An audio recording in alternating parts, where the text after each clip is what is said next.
let's flip the script and go visit the Northwestern Wildcats right in your backyard, Russ. We alluded to it at the top of the show. Some pretty good players here with the Northwestern team. There are, I think it's a lot similar to Minnesota. Most of them are sort of late round, priority free agent, but they have two guys to me that stand out above the crowd. I think one of them is actually an underrated player. Their left tackle, Caleb Tiernan.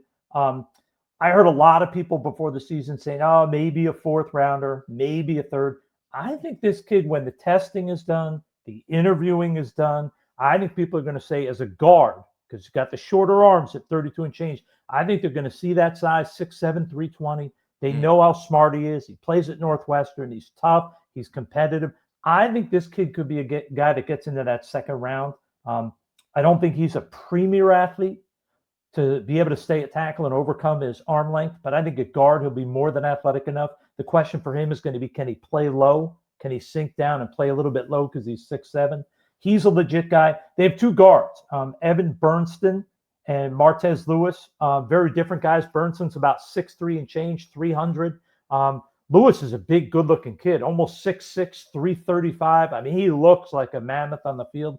Both of these guys are not highly regarded NFL guys that are likely going to be early picks or even late picks. I think they're fringe seventh-rounders, probably UDFAs. They have a tough, hard-nosed running back named Cam Porter, 5'9", about 215, hard runner, not explosive to me when I watch him, but I think he's a good undrafted type guy.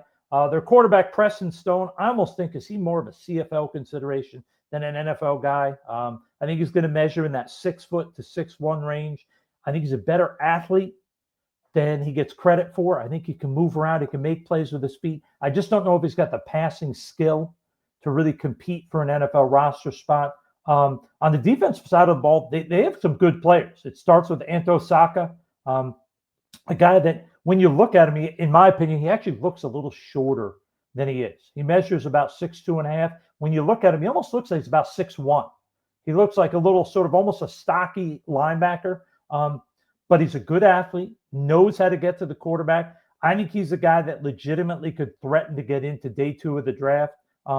Playing on alongside him on the D-line, you have Aiden Hubbard, 6'4", 260-pound defensive end, and Carmine Bastone, sort of an undersized dude, 6'1", 289, 31 and change arms. I mean, he is everything that you say you don't want at 6'1" with 31-inch arms. But I'll tell you one thing, they have a lot of other D tackles that were more highly regarded coming into the last 2 years.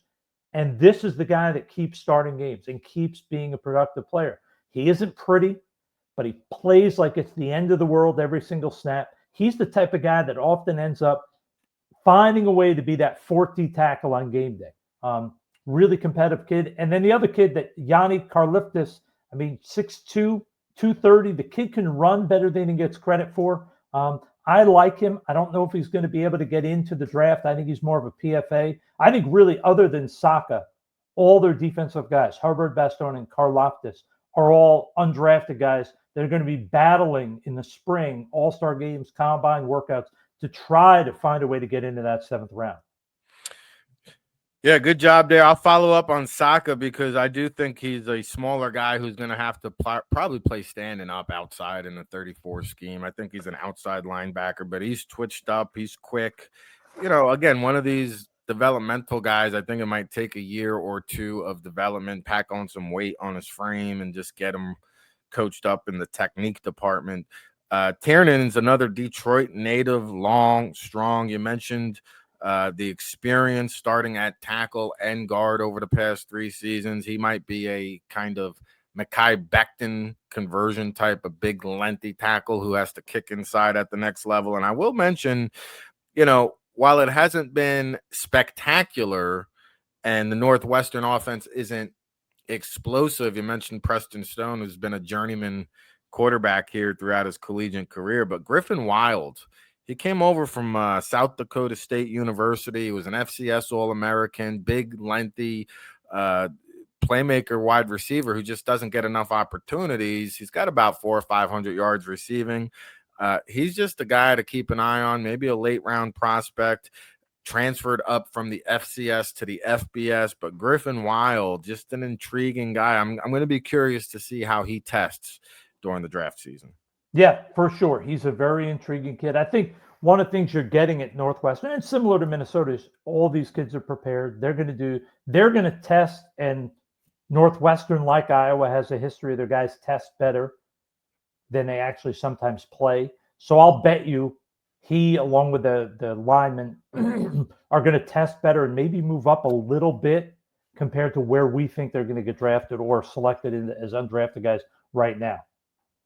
He's Russ Lande. I'm Rick Serritella.